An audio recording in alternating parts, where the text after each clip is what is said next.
یہ ہماری ذمہ داریاں ہیں اور یہ ہمارا فرائض منصبیہ ہے۔ مثال کے طور پر احادیث کو علماء دیوبند کس طرح شوٹ آؤٹ کرتے ہیں۔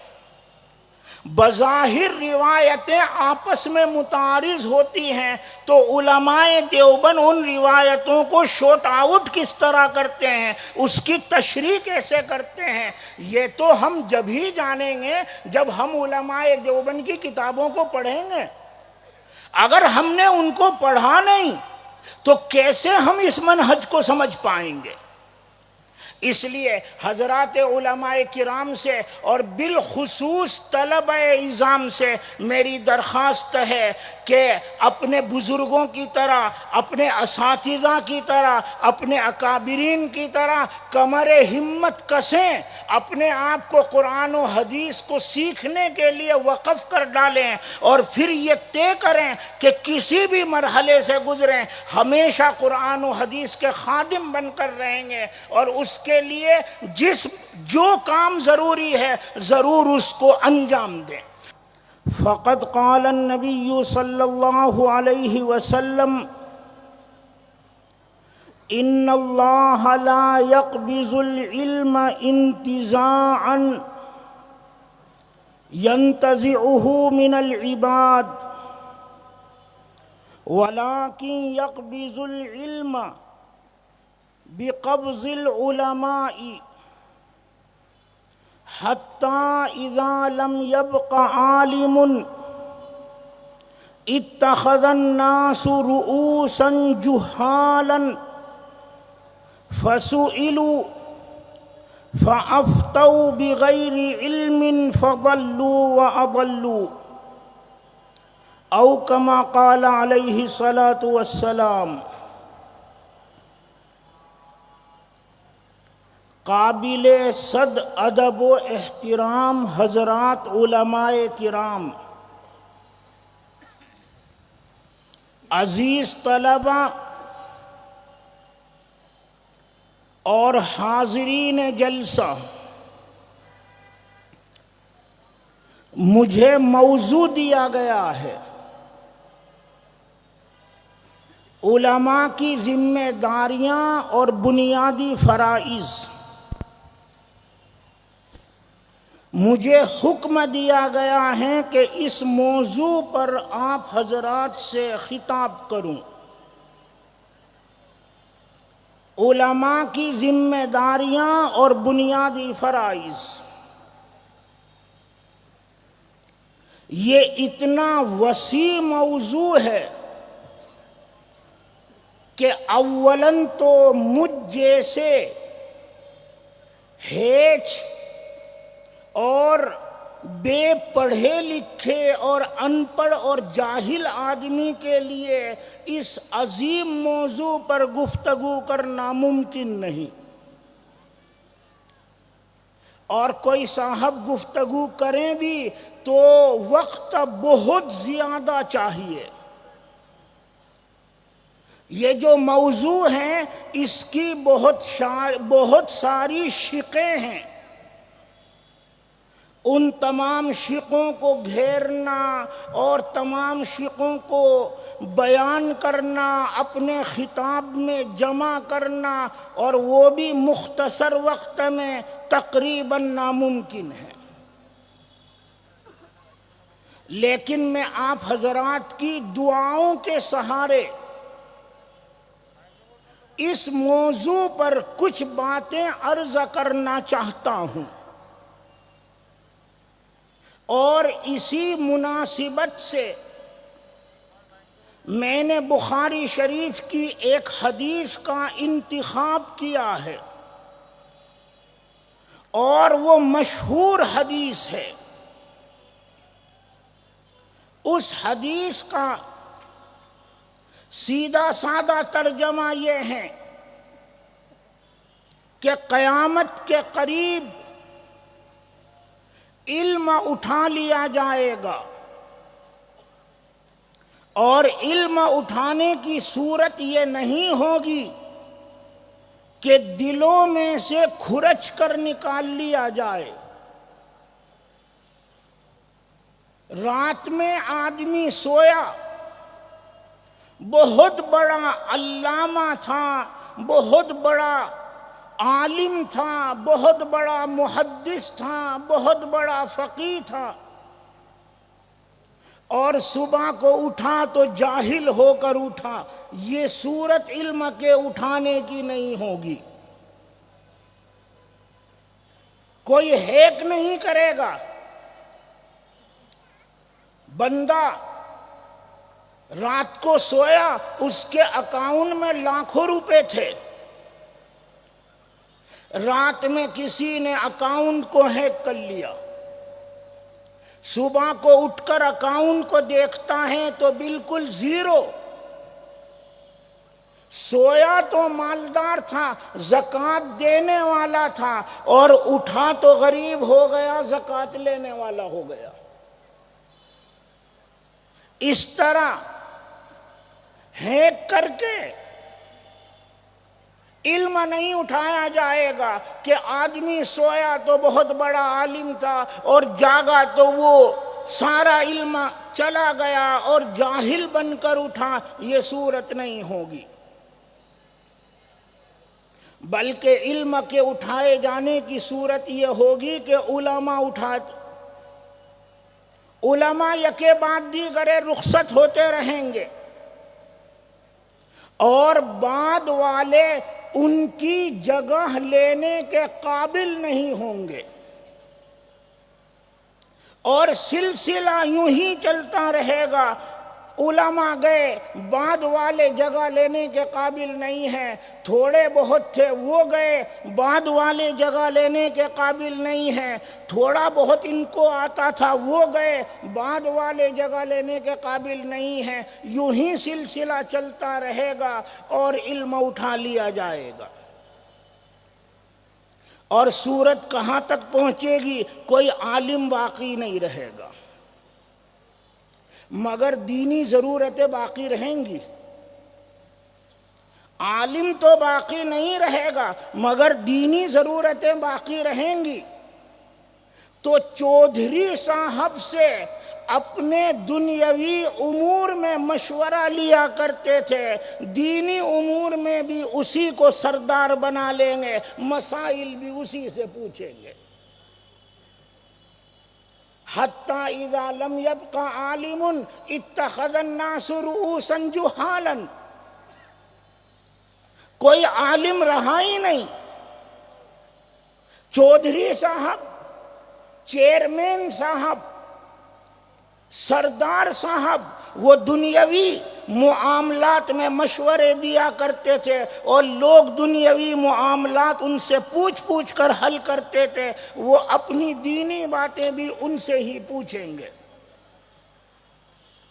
اور وہ یہ نہیں کہے گا کہ مجھے آتا نہیں،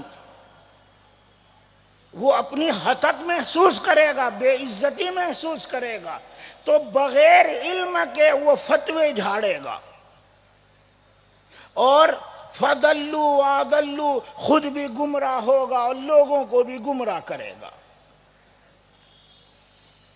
یہ مشہور حدیث ہے، میں نے اس کا سیدھا سا ترجمہ کیا، اور اس حدیث کا سبق یہ ہے کہ اگر یہ چاہتے ہو کہ دین کی اور علم کی حفاظت ہو تو پیچھے والوں کو اتنی ہی محنت کرنی پڑے گی جتنی محنت پہلوں نے کی ہے۔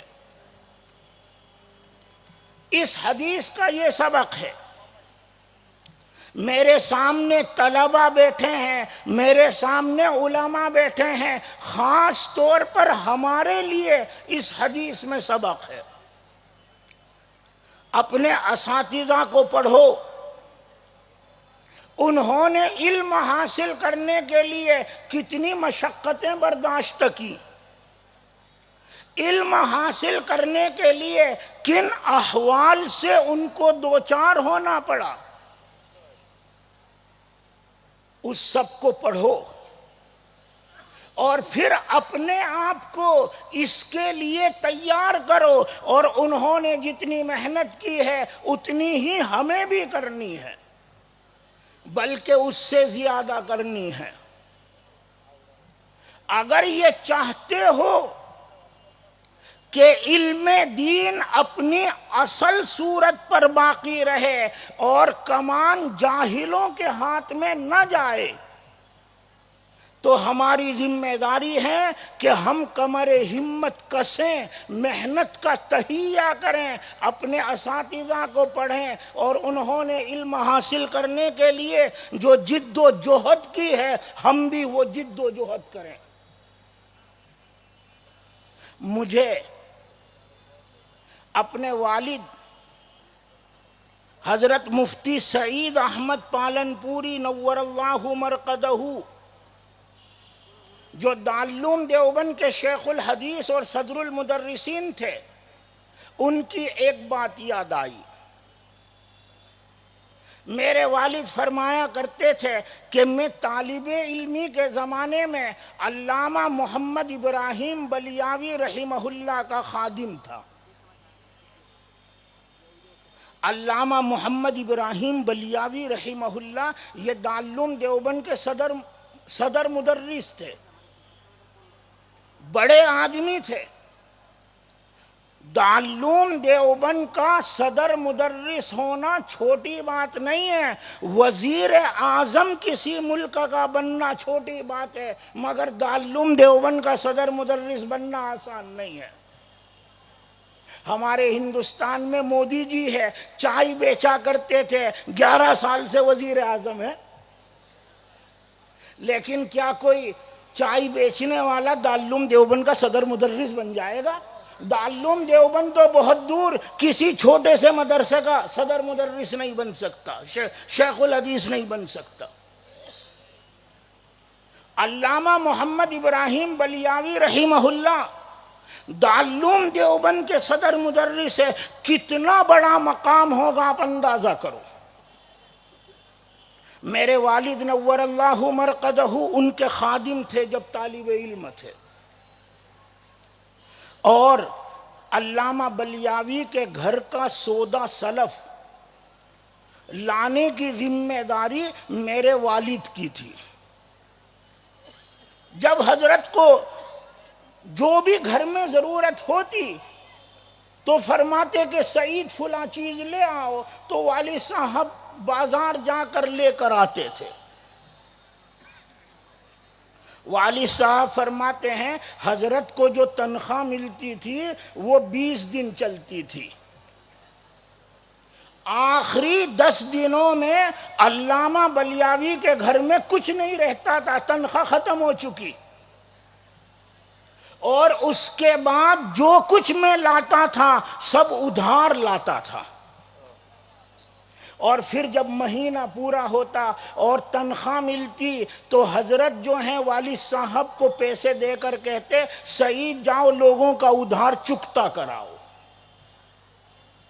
والد صاحب فرماتے ہیں میں نے بارہا اس کا مشاہدہ کیا تو میرے دل میں ایک بات آئی، دارالعلوم دیوبند کا صدر مدرس جب وہ اس حال سے گزر سکتا ہے کہ تنخواہ پورے مہینے کے لیے کافی نہیں، تو ہم کس کھیت کی مولی ہیں، ہماری کیا حقیقت ہے، ہمیں بھی اس حال سے گزرنا پڑے گا۔ اور اس دن میں نے طے کیا، تہیہ کیا کہ چاہے کسی بھی حال سے گزروں، کتنی ہی پریشانیاں آئیں، یہ جو لائن ہے اس لائن کو کبھی چھوڑوں گا نہیں۔ یہ اپنے استاذ کے احوال کو دیکھ کر تہیہ کیا تھا، ورنہ میرے پیارو آپ جانتے ہو، یہ حضرات علماء کرام بیٹھے ہیں، جانتے ہیں آدمی فارغ ہونے کے بعد پڑھانا شروع کرتا ہے، پھر شادی ہو جاتی ہے، جب شروع میں تنخواہ ملتی ہے اسے کافی محسوس ہوتی ہے، شادی ہو گئی تو کام چلتا ہے، مگر ہر سال نیا کیلنڈر چھپتا ہے، یہ 2019 کا بچہ، یہ 2020 کا بچہ، یہ 2021 کا بچہ ہر سال نیا کیلنڈر چھپ رہا ہے۔ اب وہ تنخواہ ناکافی ہو جاتی ہے تو آدمی ہمت ہارتا ہے اور پھر ادھر ادھر ہاتھ پیر مارتا ہے، اور 10 سال 12 سال پڑھانے کے بعد لائن چینج کر دیتا ہے۔ یہ ہوتا ہے کہ نہیں؟ لائن چینج کر دیتا ہے، وہ ہمت ہار جاتا ہے۔ والد صاحب فرماتے ہیں جب میں نے علامہ بلیاوی رحمہ اللہ کو اس حال سے گزرتے ہوئے دیکھا، میں نے اس وقت یہ طے کیا تھا کہ چاہے دنیا میں کسی بھی حالت سے گزروں میں یہ لائن نہیں چھوڑوں گا۔ جب دارالعلوم دیوبند کا صدر مدرس ان احوال سے گزر سکتا ہے تو میری کیا اوقات ہے؟ اور اللہ کے فضل سے وہ جو طے کیا تھا انہوں نے اسے پورا کیا، اور اللہ تعالیٰ نے ان کی زندگی میں برکت دی، اور وہ خود بھی دارالعلوم دیوبند کے صدر مدرس بنے اور شیخ الحدیث بنے، اور ان کا فیض پوری دنیا میں جاری ہوا۔ ہزاروں نہیں لاکھوں شاگرد ان کے تیار ہوئے۔ آپ کے اس ملک میں بھی لاکھوں شاگرد ہیں الحمدللہ۔ اس طریقے سے علم باقی رہے گا۔ اگر سارے ہمت توڑ دیں گے اور سبھی محنتوں کو چھوڑ دیں گے تو علم اصل حیات میں باقی رہے گا یا رفتہ رفتہ کم ہوتا چلا جائے گا؟ یقیناً وہ رفتہ رفتہ کم ہوتا چلا جائے گا، اور ایک دن وہ آئے گا کہ کمان جاہلوں کے ہاتھ میں آئے گی، وہ دنیا کے بھی سردار بن جائیں گے، دینی معاملات میں بھی سردار بن جائیں گے، اور لوگوں کی رہنمائی دین میں بھی کریں گے، اور خود بھی گمراہ ہوں گے اور دوسروں کو بھی گمراہ کریں گے۔ اس لیے میرے عزیزو، کمر ہمت کو کسو، پختہ ارادہ کرو، تہیہ کرو، عزم مصمم کرو کہ کسی بھی حالت سے گزروں، کسی بھی حالت سے دو چار ہونا پڑے، میں اپنے آپ کو قرآن و حدیث کا خادم بنا کر رکھوں گا، ہمیشہ قرآن و حدیث کی خدمت کے لیے اپنے آپ کو وقف کر کے رکھوں گا، اور ہمیشہ قرآن و حدیث میں لگا رہوں گا۔ آج ہماری صورتحال یہ ہے کہ ہم کتابوں کے بجائے زیادہ توجہ موبائل پر دیتے ہیں۔ میرے سامنے میرے طلبہ بیٹھے ہیں، میں ان کو کہہ رہا ہوں میرے عزیزو، موبائل نہیں۔ اعز مکان فی الدنا سرج صابح وخیر جلیس فی الزمان کتاب۔ متنبی نے کہا دنیا میں سب سے عزت کی جگہ گھوڑے کی زین ہے۔ آدمی لمبا چوڑا ہو، پگڑی باندھ کر گھوڑے پر سوار ہو کر کہیں جائے تو ہر آدمی کی نظر اٹھے گی، چودھری صاحب جا رہے ہیں۔ آدمی مرسیڈیز میں اور بہترین سے بہترین کار میں بیٹھ کر جائے، کوئی نہیں دیکھے گا کون جا رہا ہے، لیکن گھوڑے پر شان سے جائے ہر آدمی نظر اٹھا کر دیکھے گا کہ نہیں؟ اعز مکان فی الدنا سرج صابح، دنیا میں عزت کی جگہ گھوڑے کی زین ہے، پیٹھ ہے۔ وخیر جلیس فی الزمان کتاب، اور زمانے میں سب سے بہترین دوست کتاب ہے۔ اور میرے طلبہ جانتے ہیں اگر کسی کا شعر ہو اور اس کے اندر کچھ گھسا دو، اپنی کوئی بات گھسا دو، تو اس کا نام ہے تضمین۔ متنبی نے کہا خیر جلیس فی الزمان کتاب، ہم تضمین کر سکتے ہیں، وشر جلیس فی الزمان جوال۔ بہترین دوست یہ کتاب ہے، اور بدترین دوست یہ موبائل ہے۔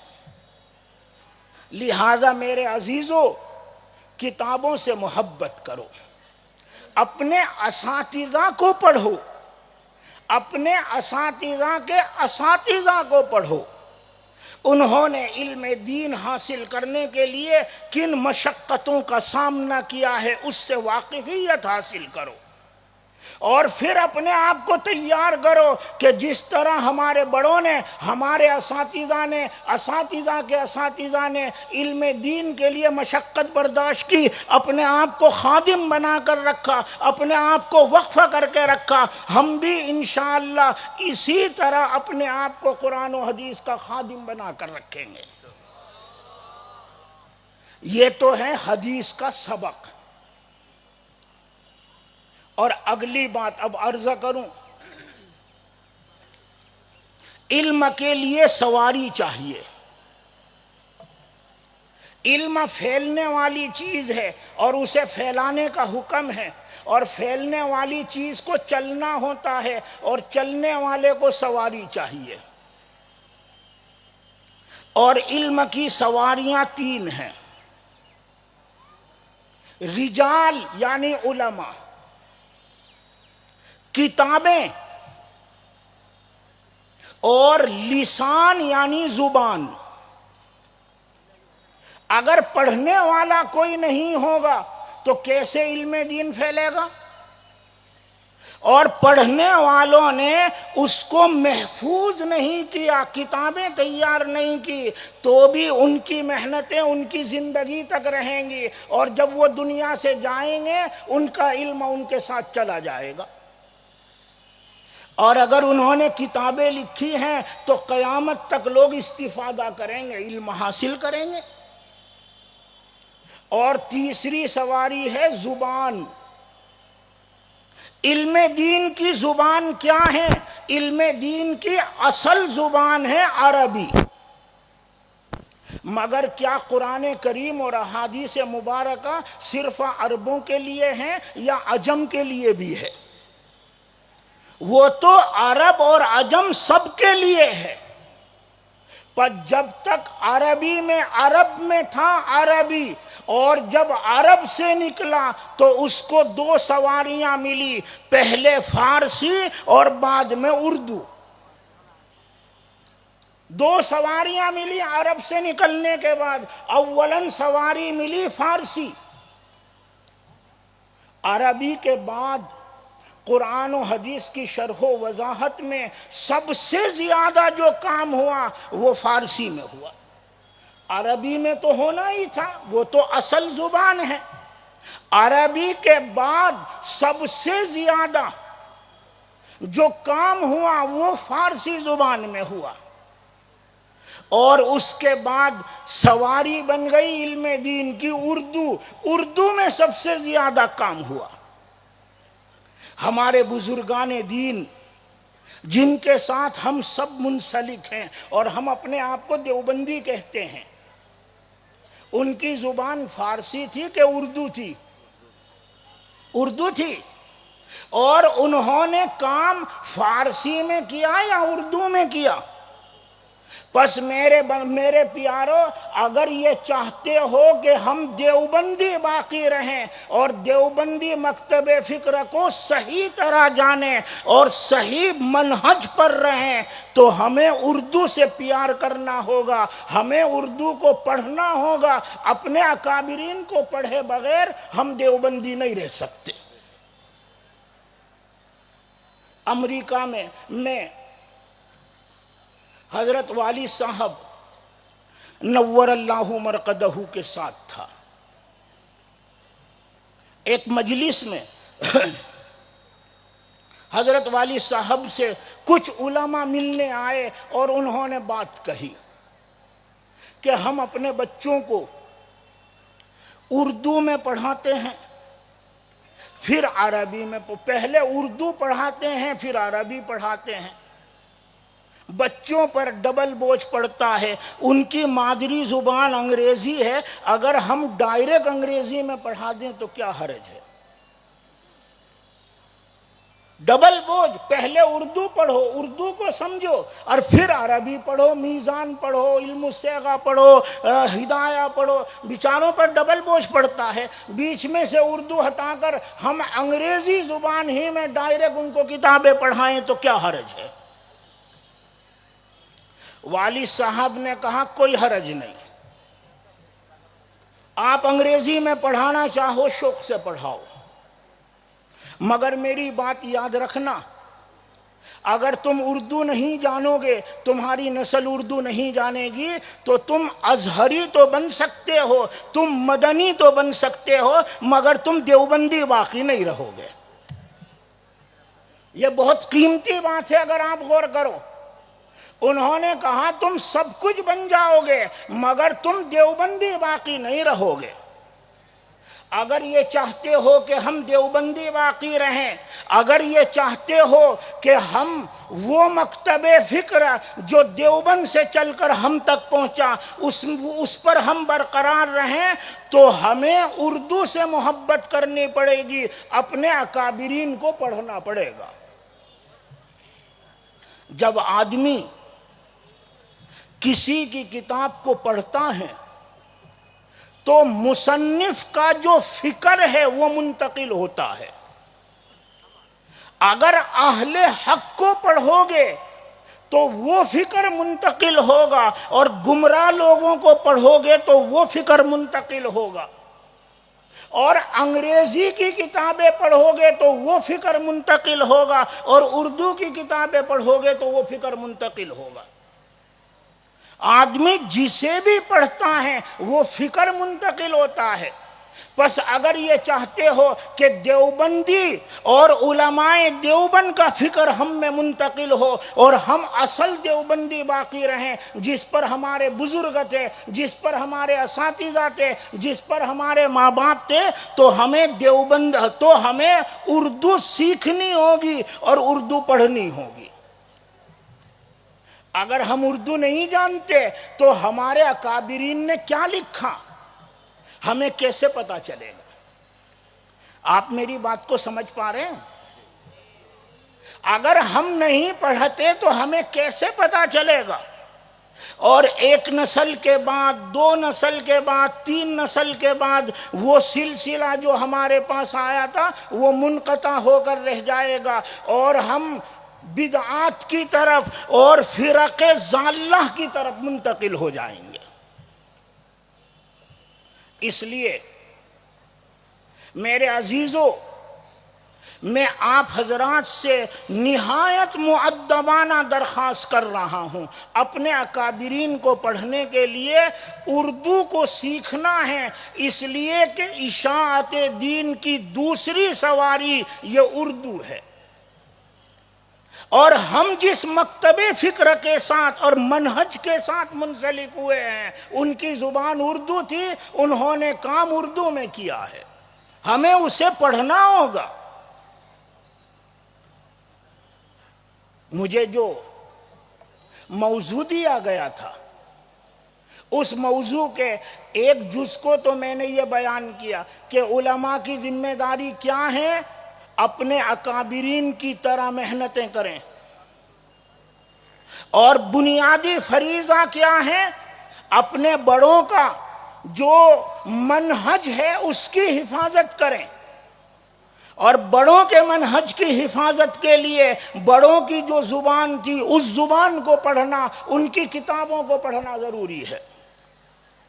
میرے والد نور اللہ مرقدہ فرمایا کرتے تھے کہ اب دیوبند کے وایا قرآن و حدیث کی جو تشریح ہو رہی ہے صرف وہی معتبر ہے۔ دیوبند کے وایا یعنی علماء دیوبند نے، اور علماء دیوبند کے منہج پر دنیا بھر میں جو علماء پھیلے ہوئے ہیں، وہ جو قرآن و حدیث کی تشریح کر رہے ہیں وہی معتبر ہے، وہ افراط و تفریط سے پاک ہے۔ اس لیے میں کافی وقت ہو گیا، مجھے جو وقت دیا گیا تھا وہ وقت بھی مکمل ہو گیا۔ اپنی بات کو ختم کر رہا ہوں اور اس درخواست کے ساتھ ختم کر رہا ہوں کہ اگر ہم یہ چاہتے ہیں کہ دیوبندی ہم باقی رہیں، علماء دیوبند کے ساتھ ہم جڑیں، تو ہمیں ان کی زبان سے بھی محبت کرنی ہوگی، ہمیں ان کی کتابیں بھی پڑھنی ہوں گی، اور جب ہم ان کی کتابیں پڑھیں گے تو وہ فکر ہماری طرف منتقل ہوگا۔ یہ ہماری ذمہ داریاں ہیں اور یہ ہمارا فرائض منصبیہ ہے۔ مثال کے طور پر احادیث کو علماء دیوبند کس طرح شوٹ آؤٹ کرتے ہیں۔ بظاہر روایتیں آپس میں متعارض ہوتی ہیں تو علماء دیوبند ان روایتوں کو شوٹ آؤٹ کس طرح کرتے ہیں، اس کی تشریح کیسے کرتے ہیں، یہ تو ہم جب ہی جانیں گے جب ہم علماء دیوبند کی کتابوں کو پڑھیں گے۔ اگر ہم نے ان کو پڑھا نہیں تو کیسے ہم اس منہج کو سمجھ پائیں گے؟ اس لیے حضرات علماء کرام سے اور بالخصوص طلبہ اعظام سے میری درخواست ہے کہ اپنے بزرگوں کی طرح، اپنے اساتذہ کی طرح، اپنے اکابرین کی طرح کمر ہمت کسیں، اپنے آپ کو قرآن و حدیث کو سیکھنے کے لیے وقف کر ڈالیں، اور پھر یہ طے کریں کہ کسی بھی مرحلے سے گزریں ہمیشہ قرآن و حدیث کے خادم بن کر رہیں گے، اور اس کے لیے جو کام ضروری ہے ضرور اس کو انجام دیں۔ وآخر دعوانا ان الحمد للہ رب العالمین۔